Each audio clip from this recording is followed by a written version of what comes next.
Bonjour à tous. Dans cette vidéo, je vais vous parler de teinture et également dans les deux vidéos suivantes. Ici, je vais aborder l'application des couleurs vives et également comment utiliser le blanc mélangé à d'autres couleurs. Bon visionnage! J'ai commencé par mouiller mon cuir de façon uniforme, comme si j'allais effectuer du repoussage.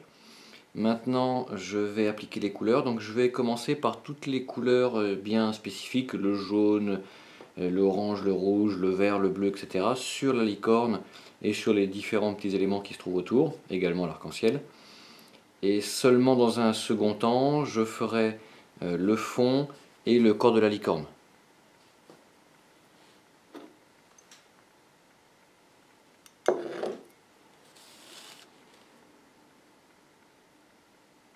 Donc là je vais commencer par le jaune, mais j'aurais pu très bien commencer par une autre des couleurs, hein, que ce soit le vert, le bleu. Mais comme là j'ai beaucoup de jaune sur la licorne, je commence par cette couleur là.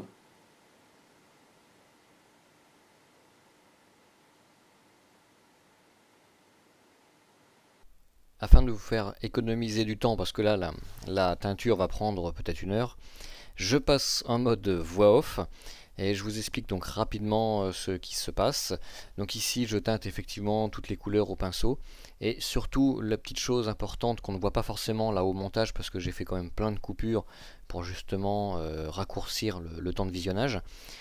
Entre chaque application de teinte, chaque petite zone, je vais lustrer avec un chiffon doux. Donc moi en l'occurrence c'est souvent mon collant, pour éviter de griffer la fleur. Et ce lustrage avec ce collant va me permettre de stabiliser les teintes. Déjà ça rehausse les teintes qui sont posées avec des solvants à l'eau, car en séchant elles ont tendance à légèrement s'affadir, et ici au contraire avec le lustrage elles vont rester bien stables.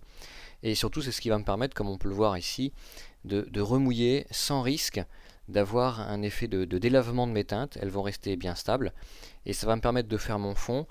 Et même si là je suis quand même assez délicat, j'y vais avec le chiffon, etc., de façon très précise, et même au pinceau, si jamais je déborde un peu sur des zones déjà teintes, celles-ci, grâce au lustrage, ne seront pas ou très peu affectées par cette teinte qui va remonter dessus.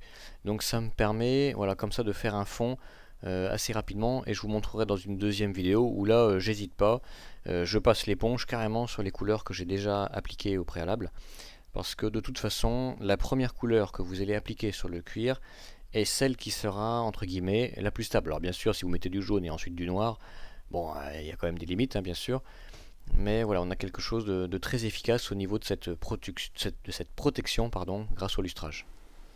Maintenant que j'ai mon aplat de blanc, je vais prendre du blanc, là c'est ce que je fais actuellement, que je vais mélanger avec un marron moyen que j'ai dilué, et ça va me permettre de créer un petit peu d'ombrage sur la licorne, parce que vue comme ça elle est vraiment blanche, homogène, et ça fait pas ressortir ses reliefs. Donc je vais me préparer comme une sorte de blanc cassé pour apporter des nuances à la licorne.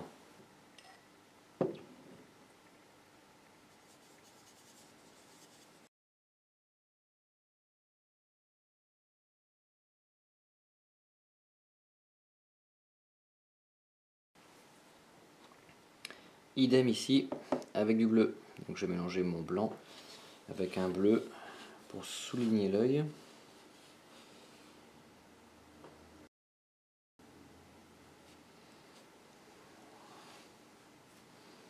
Et je rajoute maintenant quelques paillettes argentées dans les ailes.